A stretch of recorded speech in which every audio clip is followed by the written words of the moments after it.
이 땅에 존재하는 모든 교회들에게는 한 가지 공통된 열망이 있습니다. 그것은 교회의 부흥입니다. 하나님을 예배하고 섬기는 하나님의 백성들이 우후죽순처럼 일어나는 것이지요. 상상만 해도 가슴 벅찬 광경이 아닐 수 없습니다. 오늘도 기독교 언론들은 각종 전도 세미나와 전도 훈련을 홍보하느라 바쁩니다. 전국 각지에서 많은 목회자들이 교회 부흥을 꿈꾸며 몰려듭니다. 우리 교회 역시 예외는 아닙니다. 1921 프로젝트를 선포하고 총력으로 전도에 집중하는 중입니다. 곧 온 성도들이 함께 전도 대상자를 작정할 것입니다. 한 영혼을 반드시 주님께로 인도하기 위해 최선의 노력을 기울일 것입니다. 교회의 머리시며 부흥의 주인이신 주께서 우리를 도와주실 줄 믿습니다. 이 시간 우리가 스스로에게 던져야 할 본질적인 질문이 하나 있습니다. 왜 우리가 부흥을 꿈꾸며 전도해야 합니까? 도대체 그 이유가 무엇입니까? 우리가 이 질문에 분명한 대답을 제시할 수 있어야 합니다. 그래야 전도의 총력으로 집중할 수 있습니다. 오늘 본문에는 중요한 구조적인 특징이 있습니다. 그것은 이중적인 기능입니다. 첫째 기능은 지금까지 마태복음 8장, 9장에 소개된 예수님의 사역에 대한 요약입니다. 둘째 기능은 앞으로 마태복음 10장에 나오게 될 전도 사역을 시작하는 도입입니다. 오늘 본문이 앞단락과 뒷단락을 연결시켜주는 고리 역할을 감당하는 셈입니다. 먼저 본문 35절 말씀입니다. 우리 같이 한번 읽어볼까요? 시작. 예수께서 모든 도시와 마을에 두루 다니사 그들의 회당에서 가르치시며 천국 복음을 전파하시며 모든 병과 모든 약한 것을 고치시니라. 아멘. 이것은 마태복음 4장 23절을 거의 동일하게 반복하는 구절입니다. 예수께서 온 갈릴리에 두루 다니사 그들의 회당에서 가르치시며 천국 복음을 전파하시며 백성 중의 모든 병과 모든 약한 것을 고치시니. 아멘. 범위를 좀 넓혀서 5장부터 9장까지의 그 구조적인 또 특징을 주목할 필요가 있습니다. 마태복음 5장에서부터 9장 전체를 4장 23절과 9장 35절이 처음과 끝으로 해서 이렇게 감싸는 그런 구조입니다. 이 구조가 보여주는 것이 무엇입니까?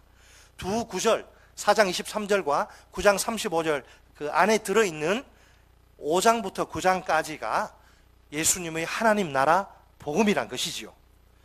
예수님이 선포하신 이 하나님 나라 복음의 두 요소가 무엇입니까? 5장부터 7장까지의 가르침과 8장부터 9장까지의 능력 행함입니다. 5장부터 7장의 내용은 산상설교이고 8장부터 9장까지의 내용은 10개의 기적 이야기입니다. 예수께서 하나님 나라의 복음을 선포하셨는데 그 두 요소가 가르침과 능력 행함이다. 그 가르침이 뭐냐? 산상설교고 능력 행함이 뭐냐? 10개의 기적 이야기다. 이거예요. 예. 자, 오늘 본문을 그 두 파트로 나눠서 살펴봅니다. 같이 한번 따라서 하십니다. 첫째, 불쌍히 여기심이 은혜다. 다시 한번, 불쌍히 여기심이 은혜다. 35절 보면 이제 예수님이 모든 도시와 마을을 다니십니다. 그들의 회당에서 가르치시고 또 천국 복음을 전파하십니다. 또한 모든 병과 모든 약한 것을 고치십니다. 가르치시고 전파하시며 고치시니라. 줄여서 말하면 가르침과 선포와 치유입니다. 예수님의 3대 사역입니다. 교회는 예수님의 인격과 사역의 계승자입니다. 쉽게 말해 예수님처럼 되고 예수님처럼 사는 게 교회입니다. 교회의 중심은 사람이 아니라 예수님입니다. 예수님이 제자들에게 자신의 사역에 대한 계승을 이렇게 말씀하십니다. 요한복음 14장 12절 말씀입니다. 내가 진실로 진실로 너희에게 이르노니 나를 믿는 자는 내가 하는 일을 그도 할 것이요 또한 그보다 큰 일도 하리니 이는 내가 아버지께로 감이라. 아멘. 오늘날 교회가 해야 할 일들이 얼마나 많습니까? 이 일도 해야 되고 저 일도 해야 되고 정신이 없습니다. 그러나 그 어떤 일보다도 더 본질적인 일이 있습니다. 그것은 예수님이 공생의 3년 반 기간 동안 감당하신 3대 사역입니다. 절대로 이 사역만큼은 놓치지 말아야 합니다. 최우선순위를 두고 집중해야 합니다. 무엇과 무엇과 무엇이죠? 가르침과 선포와 치유. 교회는 예수님의 이 사역을 계승해야 합니다. 그래서 하나님의 말씀을 부지런히 가르쳐야 합니다. 또한 하나님의 복음을, 하나님 나라의 복음을 열심히 선포해야 합니다. 아울러 병들고 지친 연약한 인생들을 치유해야 합니다. 사실 이 모든 것이 우리 교회의 1921 프로젝트 속에 다 들어있습니다. 가르침의 사역은 뭐죠? 양육입니다. 양육. 성도들 한 영혼 한 영혼을 그리스도의 제자로 세우기 위한 성경 연구 과정이지요. 선포의 사역은 전도입니다. 전도 특공대를 통한 상가 전도와 노방 전도와 파라솔 전도입니다. 사랑방 모임을 통한 관계 전도입니다. 치유의 사역은 무엇이죠? 사랑방 모임입니다. 진솔한 삶의 희로애락을 나눔, 삶의 진솔한 나눔을 통한 성도의 참된 교제입니다. 이런 교회의 사역이 기대가 되십니까? 열렬히 사모하시고 기대하시기 바랍니다. 기도로 마음을 준비하시기 바랍니다. 믿음으로 온전히 순종하시기 바랍니다. 주님의 놀라운 역사가 일어날 줄 믿습니다. 우리를 통해 우리 가운데에 불신 영혼들 가운데 말입니다. 이제 본문 36절로 가보겠습니다. 36절 우리 같이 읽습니다. 시작. 무리를 보시고 불쌍히 여기시니 이는 그들이 목자 없는 양과 같이 고생하며 기진함이라. 아멘. 이것은 사역의 대상에 대한 예수님의 정확한 진단이요 정확한 평가입니다. 바로 여기에 예수님의 사역의 핵심이 들어 있습니다. 사역의 이유도 보입니다. 3대 사역을 감당하시면서 예수님이 만나신 많은 무리가 있지요. 그들의 처지와 형편을 누구보다 더 잘 아시는 예수님이 아닙니까? 예수님은 그들을 보시고 불쌍히 여기십니다. 예수님의 불쌍히 여기시는 마음이 정말 중요합니다. 이 불쌍히 여기다라는 단어는 문자적으로 마음속에서, 마음 깊은 곳에서 느끼는 감정을 가리킵니다.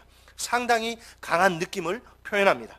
예수님의 영혼이 동정심으로 가득 찼다고 볼 수 있습니다. 동정심에 완전히 사로잡힌 예수님의 모습이지요. 예수님이 보실 때 그 무리들 너무너무 가엾고 불쌍해서 도저히 견디실 수가 없는 것이지요. 그러면 예수님이 이처럼 무리를 불쌍히 여기신 이유가 무엇입니까? 그들이 목자 없는 양과 같이 고생하며 기진하기 때문입니다. 여기서 고생하다로 번역된 단어는 압제하다, 낙담하게 하다라는 의미입니다.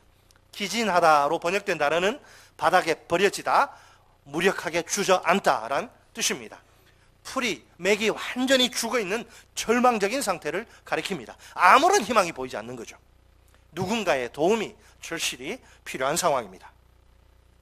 예수님은 이렇게 불쌍한 무리를 무엇에다 비유하십니까? 목자 없는 양에다 비유하십니다. 이 목자 없는 양은 구약 성경에서 빌려온 표현입니다. 이것은 항상 이스라엘 지도자들의 실패와 관련이 있습니다. 참된 지도자가 없어 고통당하는 이스라엘 백성의 이미지입니다.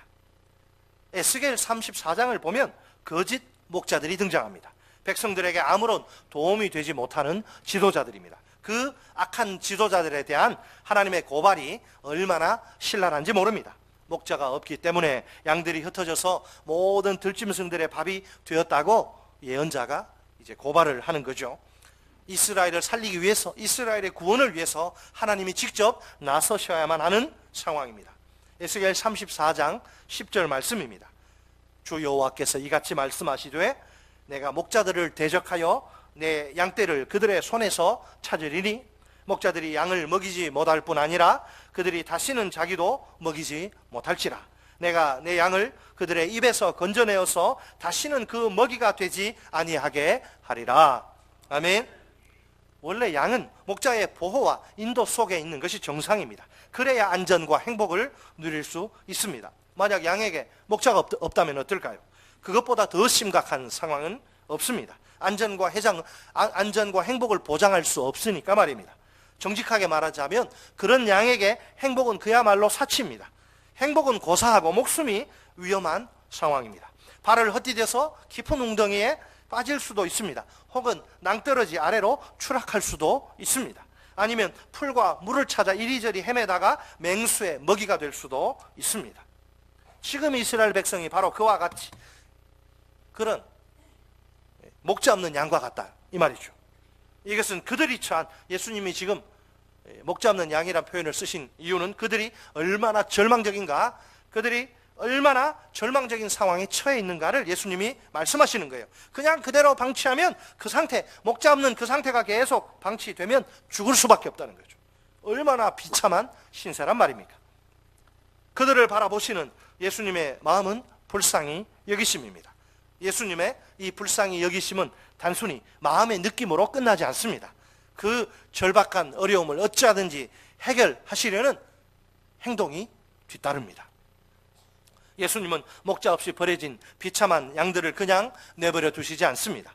여기서 추수의 비유가 등장합니다. 이 추수의 이미지는 뭘 표현하느냐면 절망, 탈출의 긴급성을 표현합니다.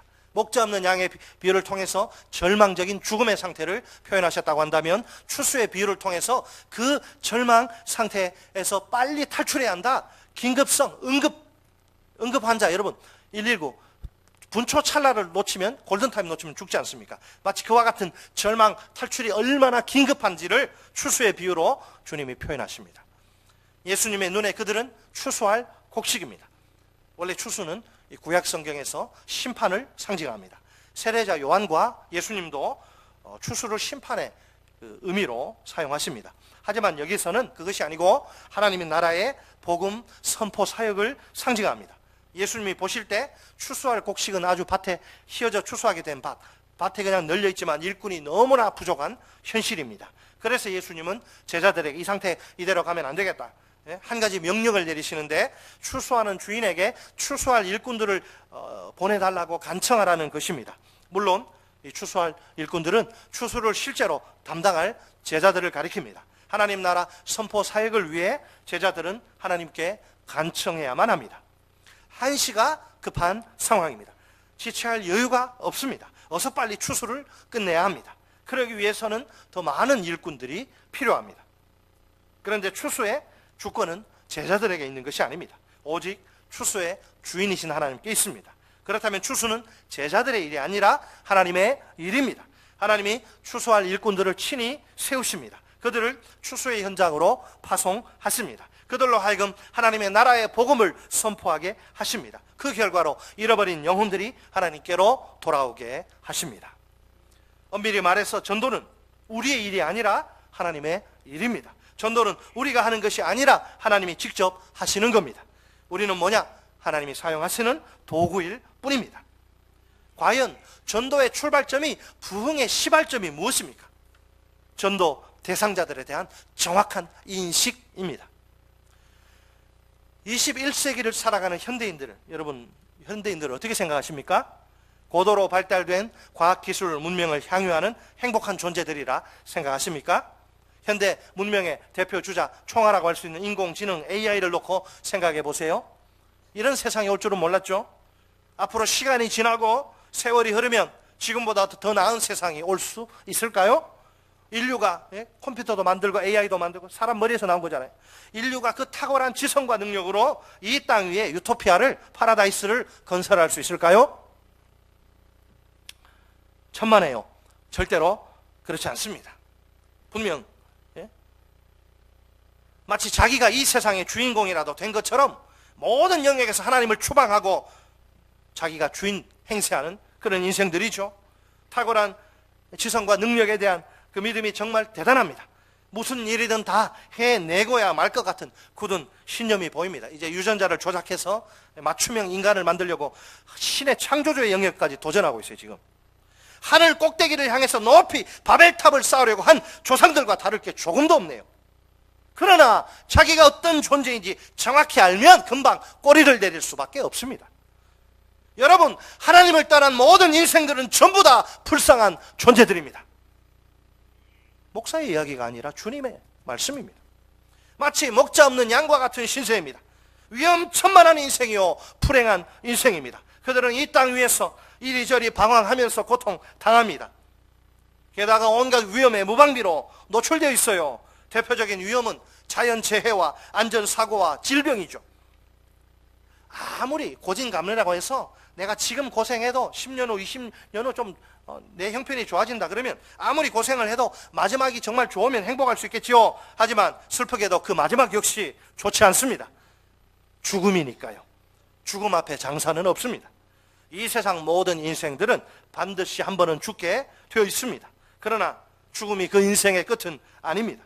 죽음 이후에는 하나님의 무시무시한 심판을 만나야 합니다.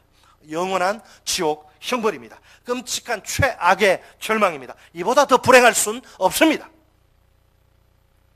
예수님이 보실 때 해 아래에 불쌍하지 않은 인생이란 없습니다.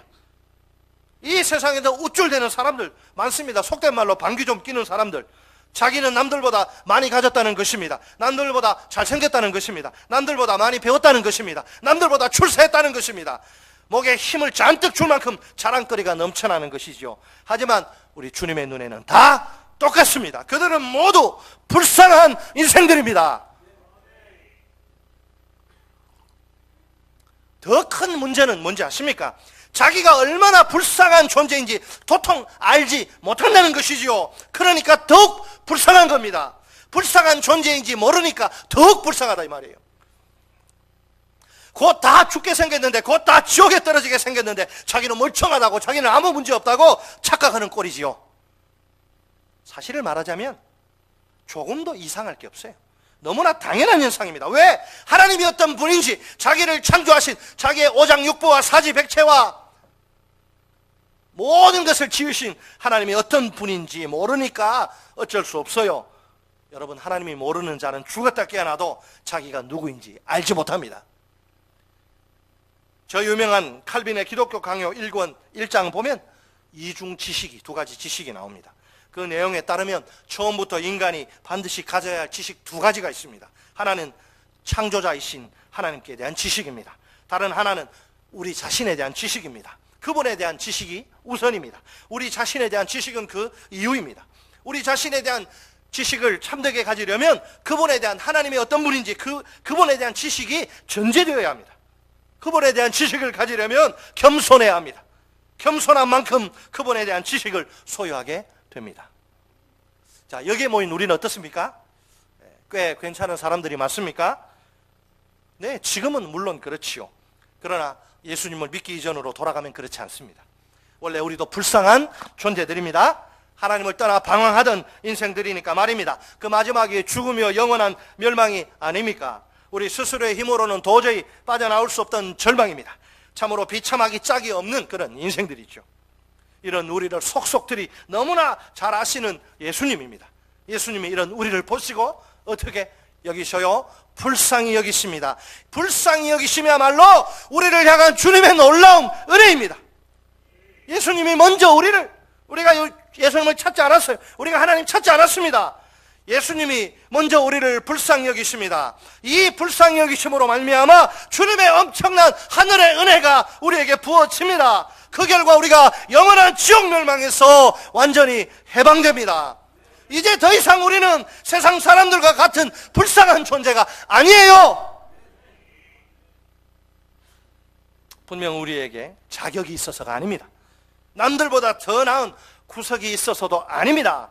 오직 우리를 불쌍히 여기시는 주님의 마음이 전부입니다. 다른 것은 아무것도 없습니다. 주님의 마음뿐입니다. 주님의 이 불쌍히 여기시는 마음이 주님의 은혜가 쏟아지는 채널이요, 통로예요. 따라서 하십니다. 주님의 불쌍히 여기시는 마음이 주님의 은혜가 쏟아지는 채널이요, 통로다. 아멘. 우리를 향한 주님의 마음은 불쌍히 여기심입니다. 이 마음 때문에 주님의 은혜가 우리에게 임합니다. 우리 주님의 사랑이 우리에게 부어집니다. 그 결과 우리가 구원의 축복을 받습니다. 우리 오늘 본문은 책갈피에 놓으시고 에베소서 2장 갑니다.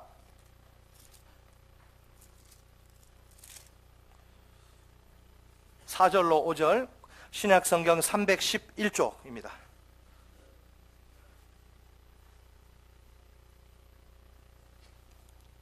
311쪽에 에베소서 2장 4절 5절 같이 311쪽 2장 4절 5절 시작. 긍휼이 풍성하신 하나님이 우리를 사랑하신 그 큰 사랑을 인하여 허물로 죽은 우리를 그리스도와 함께 살리셨고 너희는 은혜로 구원을 받은 것이라. 아멘. 자, 넘기지 마시고 잠깐 여기 에베소서 봅니다. 여러분 긍휼이라 번역된 헬라어 단어 우리가 주목해야 합니다. 이 단어는 불행에 빠진 그 비참한 사람들에 대해서 느끼는 동정심을 가리킵니다. 또는 불행을 당한 사람들을 불쌍히 여기는 것을 뜻합니다. 하나님을 떠난 죄인들의 모습이 어떻습니까? 에베소서에서 바울이 고발하는 인간, 하나님을 떠난 인간들, 허물과 죄 때문에 영적으로 완전히 죽어버린 자들입니다. 일평생 공중의 권세 잡은 자, 마귀를 따를 수밖에 없던 자들입니다. 그들에게는 스스로를 구원할 능력이 아예 없습니다. 오히려 하나님의 구원이 아니라 오히려 하나님의 진노를 받아야 마땅한 존재들입니다. 그 최종적인 운명은 영원한 지옥 형벌입니다. 이런 죄인들을 향한 하나님의 심정은 불쌍히 여기심입니다. 하나님은 죄인들의 비참한 모습을 보시고 가슴 아파하십니다. 눈물을 흘리십니다. 한 걸음 더 나아가셔서 이런 죄인들을 지극히 사랑하십니다. 마침내 그 큰 사랑으로, 그 많은 사랑으로 그들을 구원하십니다. 놀라운 사실은 바로 에베소서 2장에 나오는 그들 속에 나와 너 그리고 우리가 포함된다는 것입니다. 그래서 구원은 하나님의 전적인 은혜입니다. 은혜를 하나님 편에서 인간 편에서 다르게 한번 봅시다. 여러분, 은혜, 하나님 편에서 볼 때 은혜가 무엇입니까? 하나님의 자기 희생적 사랑입니다. 이 사랑의 대상이 누구입니까? 그런 사랑 받을 만한 자격 없고 구원받을 자격 전혀 없는 우리 죄인들입니다. 얼마나 엄청난 희생입니까? 자기 아들을 아끼지 않으시고 십자가의 죽음에 내어주신 희생입니다. 그렇다면 온 우주에서 가장 값비싼 은혜입니다. 하나님 편에서 볼 때. 우리 편에서 봅시다. 우리는 대체로 은혜를 어떻게 생각합니까? 하나님이 거저 주셔서 우리가 값없이 받는 것이라고 생각합니다. 그렇죠? 맞는 말입니다. 이 말 자체는 아무런 문제가 없습니다. 그러나 우리가 조심해야 할 것이 있습니다. 은혜를 단순히 인간 편에서 값없이 받는 것으로만 생각하다 보면 위험에 빠질 수 있습니다. 어떤 위험? 우리 죄인들을 위한 하나님의 값비싼 희생을 놓치기 쉬운 것이지요. 급기야는 구원을 가볍게 취급합니다. 자기가 구원받았다는 사실마저 저 사람도 구원받는다. 구원? 그래 좋은 거네. 구원받았다는 사실마저 대수롭지 않게 생각합니다. 함부로 아무렇게나 막 살아요. 여러분, 왜 우리가 구원을 값없이 받은 것일까요? 하나님이 미리 값으로는 계산할 수 없는 큰 대가를 지불하신 게 그 이유입니다. 우리가 구원이 값없는 은혜라는 말을 쉽게 사용합니다. 그때 반드시 하나님이 치르신 엄청난 대가를 꼭 기억해야 합니다. 다시 한번 강조하지만 구원의 은혜는 결코 값싼 은혜가 아닙니다. 최고로 값비싼 은혜입니다. 예수가 죽었어요, 나 때문에. 하나님의 아들 예수가 내가 받아야 할 죄에 대한 저주와 진노를 대신 받으시고 죄 없으신 그분이 내 대신 저주의 죽음을 죽으셨어요. 피를 다 쏟으시고 물을 다 흘리시고 나 같은 죄인 살리시려고, 나 같은 죄인 구원하시려고. 놀랍지 않습니까? 감사하지 않습니까? 따라서 하십니다. 둘째, 불쌍한 인생들을 향해 나아감이 사명이다. 다시 한번, 불쌍한 인생들을 향해 나아감이 사명이다. 아멘. 우리는 여러분 세상에서 부름받은 거룩한 하나님의 백성이고 세상으로 다시 보내심을 받은 예수의 제자입니다. 우리끼리 구원의 은혜 감격해서 우리끼리 지지고 먹고 야 좋다. 반쪽짜리죠. 왜 우리를 불러주셨느냐? 왜 우리를 구원하셨느냐? 내가 너를 불쌍히 여겨서 너에게 은혜를 베풀고 너를 구원한 목적이 있다. 아직도 하나님의 구원에 백성의 자리에 들어오지 못한 여전히 주님이 불쌍히 여기는 그 불쌍한 영혼들, 그 영혼들 위해 네가 가라고, 네가 가서 복음 전하라고 세상에 보내신다 이 말이에요. 여러분, 하나님이 이 세상 보실 때, 하나님은 보실 때 이 세상은 추수할 곡식이 널려있는 밭입니다. 이 세상 속에 있는 사람들은 뭐예요? 추수를 이제나 저제나 누가 내게 예수 전해줄 것인가? 구원의 복된 소식을 전해줄 것인가? 이제나 저제나 추수를 기다리는 곡식이에요. 사람들은, 예수님의 제자들은 밭에 나아가 추수를 해야 할 일꾼들입니다. 문제는 추수할 곡식에 비해 일꾼의 수가 턱없이 모자란다는 것입니다. 현재 일꾼들만으로는 역부족이에요. 자, 앞에서도 언급했듯이 추수는 하나님 나라의 복음 선포 사역을 상징합니다. 이 추수의 주권은 전적으로 추수의 주인이신 하나님께 있습니다. 지금 하나님께는 추수할 일꾼들이 많이 필요합니다. 그들은 삶의 현장 속으로 들어가야 합니다. 하나님의 나라의 복음을 선포해야 합니다. 하나님이 자원하는 사람 모집하셔서 보내시는 거 아닙니다. 그 대신 직접 전도자들을 세우시고 파송하십니다. 대표적인 예는 마태복음 10장에 나옵니다. 예수님이 추수를 위해 12명의 제자들을 부르십니다. 그들에게 사명 감당을 위한 능력을 부어주십니다. 그런 후에 그들을 세상으로 보내십니다. 아버지께서 나를 세상에 보내신 것처럼 나도 너희를 보내노니. 자, 그런데 하나님께는 대원칙이 하나 있어요. 추수할 일꾼을 부르실 때에는 능력까지 부어주신다는 겁니다. 그 이유가 무엇입니까? 하나님의 나라의 복음을 선포하는 이 추수가 가진 특징 때문에 그래요. 이 일은 인간의 힘이나 지혜만으로는 도저히 감당할 수가 없습니다. 악한 마귀의 공격 때문에 그렇습니다. 전도자와 악한 마귀 사이에 치열한 영적인 전투가 벌어지는 것이지요. 누가복음 10장 19절 말씀입니다.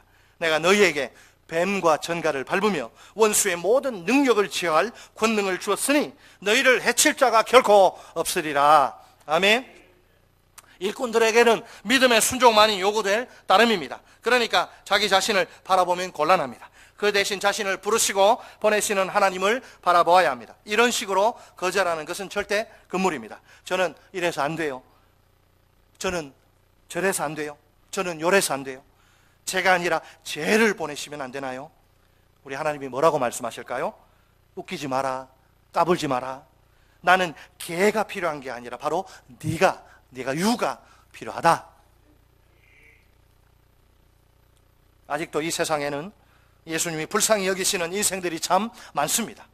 그들은 우리가 전혀 모르는 낯선 사람들이 아닙니다. 우리가 늘 함께 생활하는 사랑하는 가족들입니다. 우리가 명절 때면 1년에 2번 만나는 가까운 친척들입니다. 우리가 경조세 때나 또는 무슨 일이 있을 때면 가끔씩 만나는 초등, 중등, 또 고등, 대학 동창들, 친구들이죠. 우리가 학교에서, 직장에서, 동네에서 매일 만나는 우리의 이웃들입니다. 그들은 마치 목자 없는 양처럼 하나님을 떠나 방황하는 자들입니다. 무엇보다 예수님은 그들의 절망적인 상태를 잘 아십니다. 그들은 안전하지도 행복하지도 않습니다. 하나님을 떠난 상태가 계속 유지되는 것은 위험천만한 일입니다. 그 마지막이 영원한 지옥 멸망이기 때문입니다. 참으로 비참한 인생이 아닐 수 없습니다. 그러니 하나님을 떠난 삶에 행복이 가능할 리가 없지요. 그들이 살 길은 딱 하나밖에 없습니다. 하나님의 나라의 예수의 복음을 듣고 하나님께로 돌아오는 것입니다.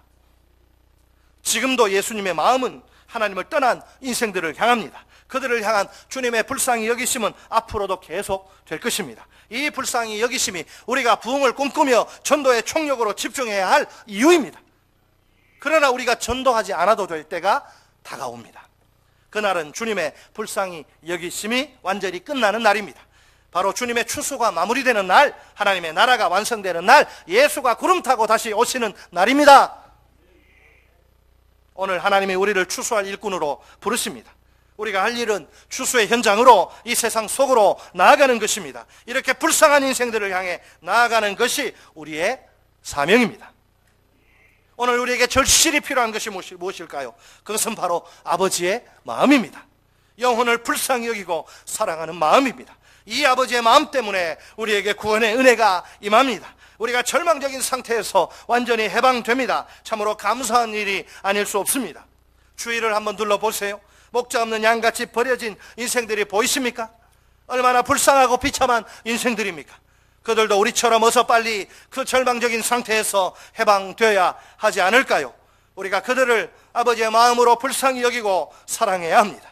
한 손엔 복음을 들고 다른 손엔 한 손엔 사랑을 들고 그들을 찾아가야 합니다. 그들을 만나야 합니다. 그들에게 사랑의 마음으로 복음을 전해야 합니다. 그럴 때 주께서 우리를 통해 불같은 구원의 역사를 일으키실 줄 믿습니다. 부흥의 새 시대가 활짝 열릴 줄 믿습니다. 부흥의 새로운 세대가 벌떡 일어날 줄 믿습니다.